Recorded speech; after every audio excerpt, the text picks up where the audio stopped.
بسم اللہ الرحمن الرحیم۔ السلام علیکم ناظرین۔ حضرت علی علیہ السلام نے امام حسین سے فرمایا، بچے کا دل زمین کے مانندے ہے، جو بھی اسے تعلیم دی جائے گی وہ سیکھے گا۔ لہٰذا میں نے بھی تمہاری تربیت میں بہت ہی بہادرت سے کام لیا، قبل اس کے کہ تمہارا دل سخت اور فکر مشغول ہو جائے۔ حضرت علی علیہ السلام نے فرمایا، ہر وہ شخص جس کی تمام خوشی پیٹ بھرنے کے لیے ہے، اس کی قیمت اتنی ہے جو اس کے پیٹ سے خارج ہوتی ہے۔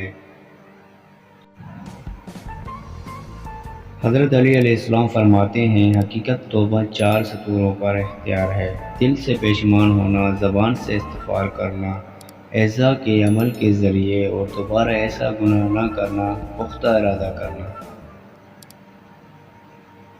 حضرت علی علیہ السلام فرماتے ہیں، اپنے علم کو جہل میں اور یقین کو شک میں تبدیل نہ کرو۔ جب کسی چیز کے بارے میں علم ہو جائے تو اس کے مطابق عمل کرو، اور جب علم کی منزل تک پہنچ جاؤ تو قدم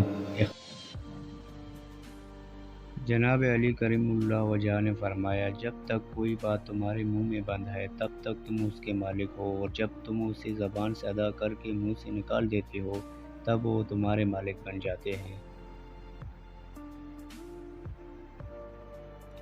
حیدر قرار نے فرمایا، کبھی اچانک تمام کام درست ہو جاتے ہیں اور کبھی طلبگار ناکام رہتا ہے، اور میں نے اللہ کو اپنے ارادوں میں ناکامی سے پہچانا۔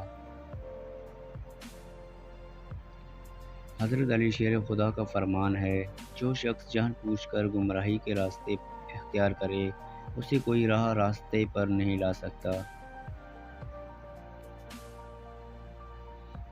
امام علی کا فرمان ہے، جب عقل کامل ہو جائے تو کلام کام ہو جاتا ہے اور آدمی اکثر صحیح بات کرتا ہے۔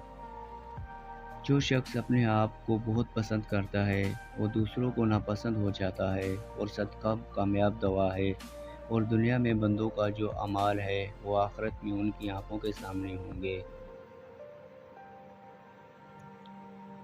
اللہ اس وقت تک بندے کی مدد فرماتا ہے جب تک وہ اپنے بھائیوں کی مدد میں لگا رہتا ہے۔ مرض میں جب تک ہمت ساتھ دے چلتے پھرتے رہو۔ جس قریبی چھوڑ دے اسے بیگانے مل جائیں گے۔